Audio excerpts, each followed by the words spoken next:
안녕하세요. 경전 읽어주는 남자입니다. 오늘도 저번 시간에 이어 맹자를 읽어보겠습니다. 오늘은 딱 한 구절만 읽을 거예요. 문장은 짧지만 긴 여운을 남기는 구절입니다.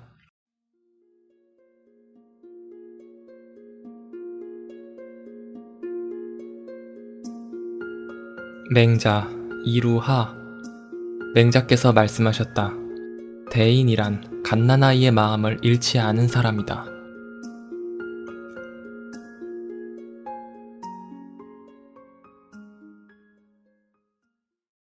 보통 어른을 대인이라고 하고 어린이를 소인이라고 하죠. 그렇다면 갓난아이는 소인 중에서도 소인이겠네요. 그런데 맹자는 대인이란 갓난아이의 마음을 간직한 사람이라고 말합니다. 언뜻 보면 참 이상한 말이죠.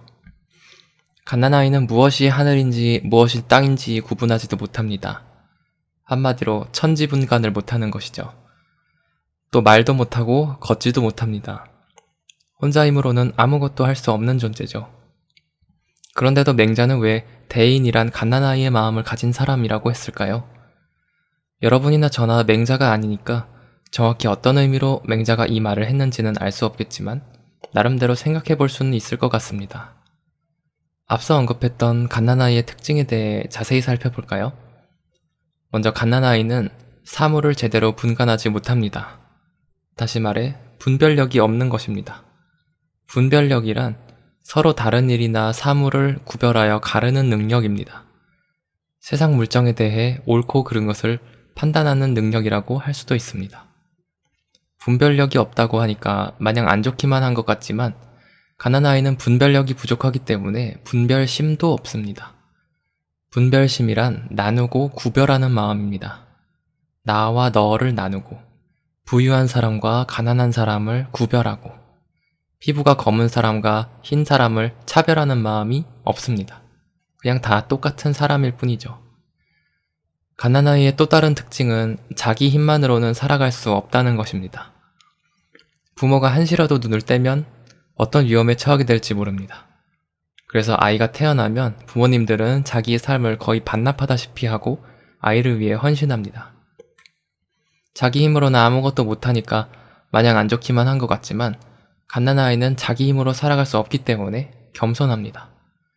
누구나 어렸을 때 부모님이 슈퍼맨처럼 느껴졌을 때가 있을 것입니다. 자기가 못하는 것을 부모님은 척척 해내시니까요. 그러니 어떻게 교만한 마음을 가질 수 있을까요? 항상 낮은 마음을 지니게 됩니다. 이 방송을 듣고 있는 분들 중에 갓난아이는 아무도 없을 것입니다. 물론 저도 갓난아이가 아니고요. 그런데 생각해보면 갓난아이였을 때와 지금이 얼마나 큰 차이가 있나 싶습니다. 세상에는 여전히 제가 알지 못하는 것이 많이 있습니다. 아는 것보다 모르는 것이 더 많으면서도 어줍지 않게 아는 지식으로 알지 못하는 것들을 함부로 나누고 구별하고 차별하는 마음을 낼 때가 있습니다. 이것은 갓난아이보다 못한 마음이겠죠. 또 여전히 할 수 있는 것보다 하지 못하는 것이 더 많습니다. 제가 숨을 쉬는 것조차 엄밀히 말하면 제 스스로의 힘으로 하는 것이 아닙니다. 이렇게 아주 기본적인 것조차도 제 힘으로 하지 못하면서 많은 것들을 할 수 있게 되었다고 교만한 마음을 품을 때가 종종 있습니다. 이것 또한 갓난아이보다 못한 마음이겠죠. 어른이 돼도 아는 것보다 알지 못하는 것이 더 많고 할 수 있는 것보다 할 수 없는 것이 더 많습니다. 그렇다면 어른이라도 갓난아이의 마음을 가지는 것이 마땅하지 않을까요? 갓난아이처럼 분별심을 버리고 겸손한 마음을 가지는 것이 맹자가 말하는 대인의 조건이 아닐까 생각해 봅니다. 경전 읽어주는 남자였습니다.